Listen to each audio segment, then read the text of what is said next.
As you heard there, Grant Robertson's got the job of Deputy Prime Minister after Kelvin Davis turned it down. I spoke to Grant Robertson earlier and asked if congratulations was in order or if it's a case of be careful what you wish for. I'm very humbled and honoured to have the role. I've enjoyed working with the Prime Minister over the last 3 years as Finance Minister, and to take on the Deputy's role just gives me another opportunity to support her in doing her job. When did you start talking about it with the Prime Minister? After the election, she had asked Kelvin Davis, as she said today, to consider the role, and after the election he came back and has said to her that he did not want to take it up, and so she raised the possibility with me once he had said that. So what about the job is off-putting then, if he didn't want it? Oh, I just think Kelvin himself today has said he wants to focus on some of the things that have drawn him to Parliament. He came here, as he said, as the MP for Taitokerau. He's got a passion for the work he's now going to be undertaking in the children's space, but also continuing the work in corrections, and he wants to play to his strengths, and he took the decision that being Deputy Prime Minister was not the role that he wanted.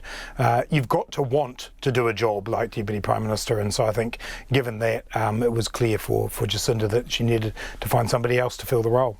Do you really, really want to do it? Yeah, absolutely. As I say, I've really enjoyed what I've done as Finance Minister. Being Deputy Prime Minister adds on to that. It's basically a support role for the Prime Minister.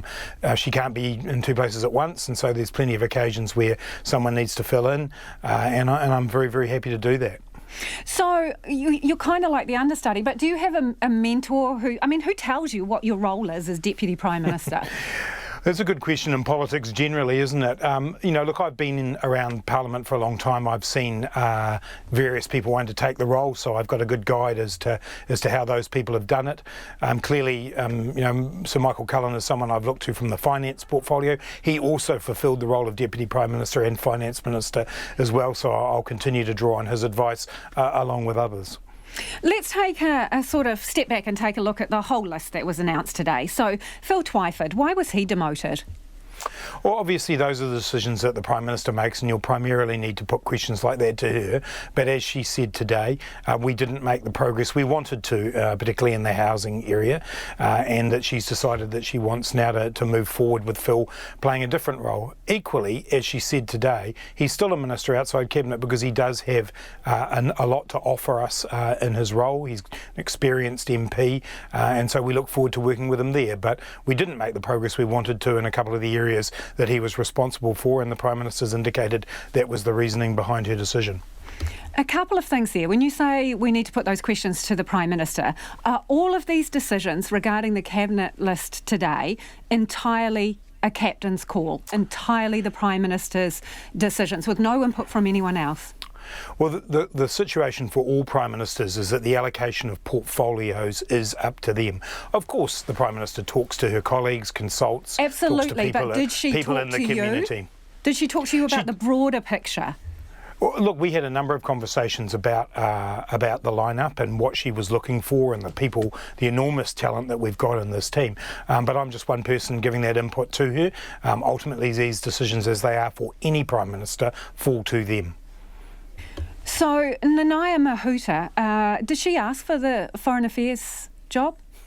Again, you would need to talk to, I don't know the answer to that question. What I do know is I think she'll make a terrific Minister of Foreign Affairs. She's somebody who I've worked closely with over a long period of time, but particularly in the last 3 years, and her ability to develop strong relationships, her very strong sense of being from New Zealand, I think is going to serve her very well in that role. And I think it's about time we had a female Minister of Foreign Affairs. We haven't had one before, and Nanaia's going to do a terrific job of that. So the Prime Minister said today at the stand-up that no one other than Kelvin Davis declined a job that they were offered. But what I'm really curious about is who had to be persuaded? Well, again, I know, I'm sorry to sound like a broken record here. You're the Deputy Prime Minister, and you're here as the all-of-government spokesperson today. So come on, you're in the inner circle. Who had to be persuaded? Look, there's always, I think the Prime Minister used the word today, that it's an iterative process, that these conversations start. She often would come back to a person perhaps once, twice, or even 3 times to talk about different roles. It's about matching skills to roles, looking at teams. For example, strong. You've seen our very strong health team that's come out today. It's about matching different people within that so that we cover the full ground. So there's a lot of coming and going, but I think everybody in our team understands that it's a massive honour and privilege to serve as a minister and within the executive, and so people are unlikely to turn many things down or need to be cajoled. We all want to be part of the team that's delivering good outcomes for New Zealanders. You're still Sports Minister, so you understand that when a team's drawn up, there are always people who are disappointed. So who's disappointed on your team? Look, this is a team of incredibly talented people, so you're absolutely right. There will be people who'll be disappointed, who perhaps were looking for a particular role or a role in the executive who didn't get it. Oh, who are they? I was going to say, I think we owe respect to our whole team to recognise that there are only so many positions, and so not everybody can get them. What I've witnessed since the election is the most unified and committed group of people in our caucus. All of them have jobs to do, whether they're in the executive or outside. So do you think there's anyone in particular who was shortchanged? No. You would say that, though, wouldn't you? Well, I'm the Deputy Prime Minister, as you said, Lisa.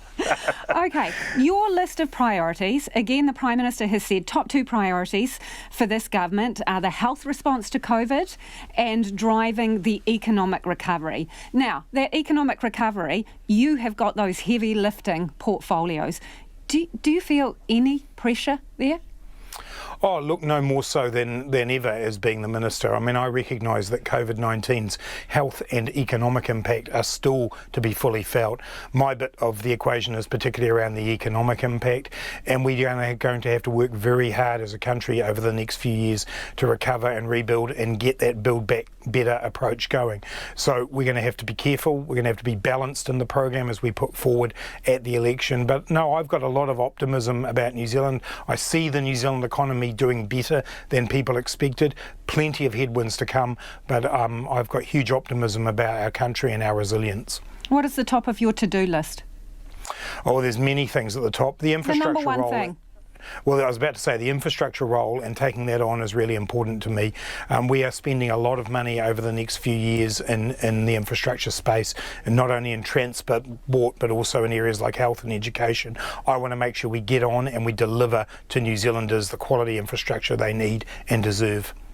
You know what's said about absolute power, so I want to know, how are you going to avoid second-term arrogance or entitlement with such a large majority and no coalition partners as such? Look, the Prime Minister's been extremely clear with all of her colleagues that our job is a privilege and a right that has to be earned and re-earned every day. And I don't think there's anyone in our team who takes that for granted. No one is complacent about the job that's in front of us. We are humbled by the result we got in the election, and we have to continue to earn New Zealanders' support every single day.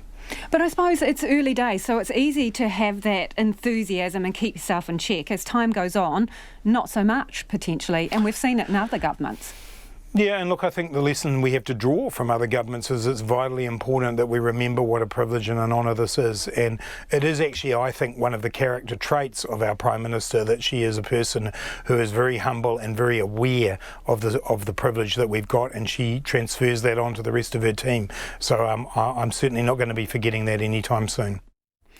And that was Grant Robertson, the new Deputy Prime Minister.